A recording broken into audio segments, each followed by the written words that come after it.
Дигитал X екінші бөлімі және де бүгін бізді қонақта Ата университетінің жеңіл өнеркәсіп дизайн факультеті бойынша екінші курс студенті, сонымен бірге жастар интеллектуалдық пікірсайыс клубының орта буыны Асылбек Керке ханыммен біргеміз. Қош келдіңіз, бүгін сұхбат беруге келіскеніңізге үлкен рахмет. Енді мен бірден бастағым келіп отыр. Мен білетінім бойынша мен дебаттың координаторымын. Және де сіз дебатқа бірінші курстың соңында қосылған болатынсыз. Қазір онлайн. Бірден айтайын, мен сізді асыл уақытты танымаймын. Енді мен білгім келетін нәрсе, біз көріп жүрген Ақерке қандай? Менің ең жаман қасиеттерім, ол менде ең бірінші жалқаулық болып табылады. Менде андай екінші жаман қасиетім, мен қоғамдық ортада көпшіліктің алдында мен дұрыс сөйлей алмай қаламын. Анық сөйлей алмаймын. Ал жақсы қасиеттеріме келетін болсам, мен көп нәрседен көңілге алмаймын. Мысалға, көңілге алып, демде ұмытып кетемін. Ұзақ уақытта ренжіп жүрмеймін. Және екінші қасиетім, мысалға маған бір нәрсе тапсырылады ма, мен оны соңына дейін орындаймын. Жақсы. Ақерке ханым, сізге рахмет. Қараңызшы, мынандай дүние. Адам қандай болмасын, ол тіпті жаман болсын, ол тіпті жақсы болсын. Кез келген адамның өмірге деген көзқарасы, жалпы принциптер болады. Яғни мен айтқым келіп отырған дүние, мысалы белгілі бір оқиға немесе белгілі бір зат болатын болса, әр адам әр ракурстан қарайды. Яғни ешкімді ешкімге ұқсамайды. Менің ойым басқа, сіздің ойыңыз басқа, Мәжиттің ойы басқа, әр адамдікі әртүрлі. Енді осыған байланысты жалпы сіздің мен мысалға қарапайым ғана бір гүлді алып, маған деген көзқарасыңыз қандай деп сұрауға болады. Бірақ ол ешкімге ортақ дүние емес, бірақ бәрімізге бір ортақ дүние бар, өмір деген. Енді сізге сұрақ, өмірге деген көзқарасыңыз жалпы негізі қандай? Өмірге көзқарас, мен жалпы өмірімді идеальный өмір сүргім келеді. Оған мысалға қалай айтсам болады? Адам ретінде, жалпы адамдар бір кісінің айтқаны бар еді, өмірде адам болып қалу керек деп. Яғни адамдық құндылықтарды жоғалтпай адам ретінде өмір сүру керек. Мен солай өмір сүргім келеді. Және бізде мысалға өмір сүруге не әсер етеді? Мысалға біз алдымызға мақсат қоямыз, күнделікті өмірімізге мысалға бүгін мынандай істейміз, ертең мынандай істейміз.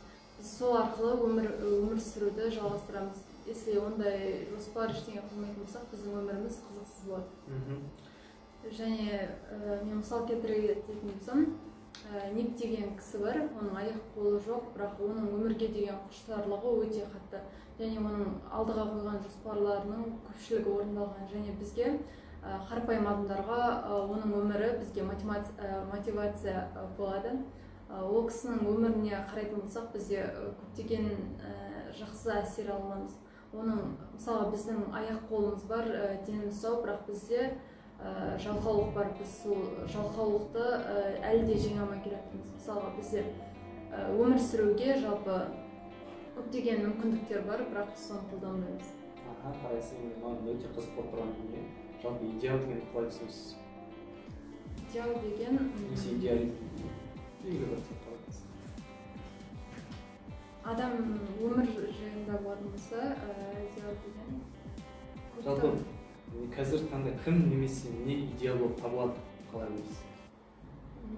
Болашағына жеткен адамдар өзінің армандаған нәрселеріне уақытылы қол жеткізген. Мысалға, бізде көп жастар уақытын босқа өткізеді, көпшілігі телефонмен. Мысалға, соның орнына біз басқа нәрселерді шұғылдансақ болады. Өзімізге қажетті, өзіміз өмірге қолдана алатын, болашағымызға әсер етеді. Бірақ біз ондай емес, көбіне кино көреміз. Маған айтқандай, әр адамның өзінің ойы бар да. Сіз айтқыңыз, идеальный адам болу мүмкін түсіндіріңіз, идеальный адам ұмтылатындар түсіндіріңіз. Бірақ мен жалпы менің ойымда идеальный адам жоқ. Идеальный зат жоқ. Бәрінің бір қателігі, бір кемшілігі бар. Даже қазіргі таңда ең бай болып саналатын журналистің өзінің қателігі бар, немесе ең ақылды болып саналатын ештеңенің де өзінің кемшіліктері бар. Біз білмейтінбіз, ешкім идеальный емес. Менің бір білетінім, бізді жаратушы ғана, яғни бізді жаратқан ғана идеальный. Енді ол менің ойым, сіздің ойыңыз не әртүрлі. Енді мынандай неге келеміз, идеализмде түр болады. Идеальный адам болады, идеальный сағат болуы мүмкін. Түсінікте, сапасы өте мықты деген нәрсе, қолданыс аясы мықты. Идеальный зат болуы мүмкін, немесе идеальный маман болуы мүмкін. Яғни өзінің саласын шағатын адам үшін. мындай деңгейде. Сәйкесінше екеумізде бір мамандық оқимыз, және дизайннан қалғанымыз бар да. Бірақ мен негізі сізге сұрақ қойып келіп отырмын мынандай тақырыпта. Көшеде кетіп бара жатасың, автобуста кетіп бара жатасың, стильдер ерекше адамдар көресің да. Енді көзге ыңғайсыз көрінеді, сәйкесінше енді бір адамдардікі бар, әдемі көрінеді, жағымды көрінеді, ал бір адамдардікі бар, андай таңсық көрінеді, көз көрмеген да.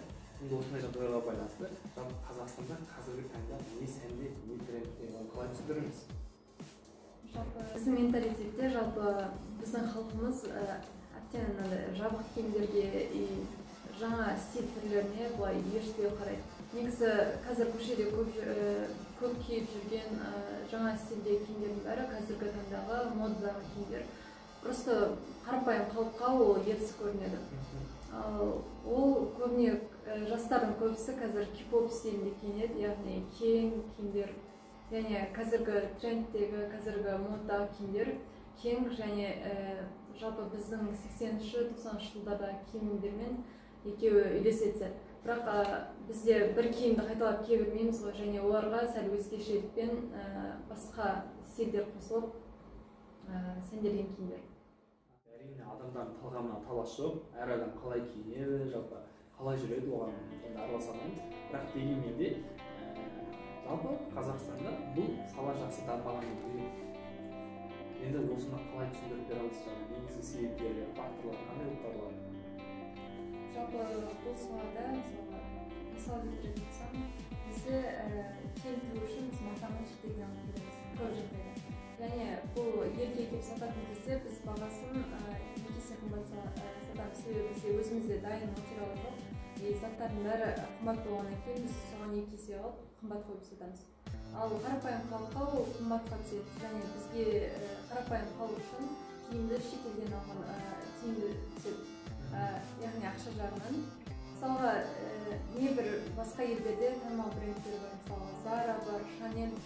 Сонымен бірге бізде жалпы негізі маман болу үшін сәйкесінше мектепте білім аласың, кез келген жерде білім аласың, университетте білім аласың, ол тегін дейді. Бірақ бізде подход басқа, мамандық таңдауда қазақша басқа әңгіме. Шетелмен біздің Қазақстанда айырмашылық неде? Шетелмен біз салыстыратын болсақ, бізде айырмашылық өте көп. Мысалға бізде жалпылама білімді көптеп береді. Және бүкіл пәннен күрделендіріп береді. Ал шетелмен салыстыратын болсақ, шетелде ондай нәрселер жоқ. Мысалға, бірінші сыныпқа келген балада бізде 3 тіл қосылады ғой. Ал шетелде өзінің тілін 5-ші сынып, 6-ші сыныпқа дейін тек өзінің тілін, өзінің тарихын солай өтеді. Ал бізде деген баланы кішкентай мектепке келген баланың уже басына көп нәрсені құя береді, ол бәрібір әсер етпейді.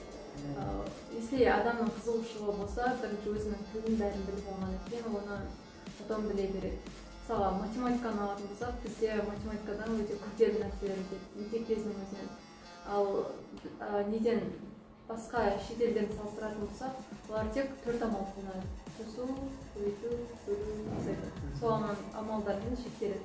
Ал бізде деген баланың миын кәдімгідей шаршатып жібереді. Және мамандық таңдаған кезде бізде мүмкіндік болмайды. Мысалға, көп оқушылар ұбт тапсырады, ұбт тапсырып қандай мамандыққа тапсыратынын білмей жүреді. Неге мамандық таңдауға барып, ана жерден любой мамандық жасалса, университетке келген кезде не мамандық екенін біліп, содан кейін барып қызыға не алғысы еді. Сосын университетте де бізде 1 жыл бойы басқа пәндер өтіледі ғой. Өзіміздің мамандыққа сай емес, басқа пәндер өтіледі. Ол да негізі керек емес нәрселер. Өзінің мамандығына қатысқан сабақтар білетін болса, бізде жақсы мамандық шығатын еді. Жақсы, мен түсінген бойынша жалпы негізі бізге керек емес бағыттарды оқимыз.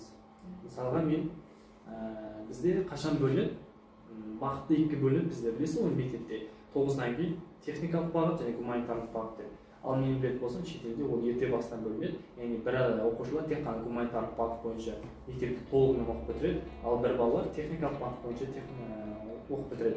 Бұл бір мемлекеттерде. Ал екінші мемлекеттерде адамдарға таңдау мүмкіндігі берілген. Маған айтқандай, яғни мемлекеттерде 11 сыныптан кейін бірден оқу орнына түспейді. 1 жыл демалады. 1 жыл демалыс береді. Ол адам өзімен өзі жұмыс жасайды, оған арнайы қаражат бөледі, ол шетел аралайды, ол неге айтсақ болады, тек қана өз-өзін зерттейді. Сосын барып өзінің ұнататын нәрсесін істейді. Ал біздің қазақта қандай?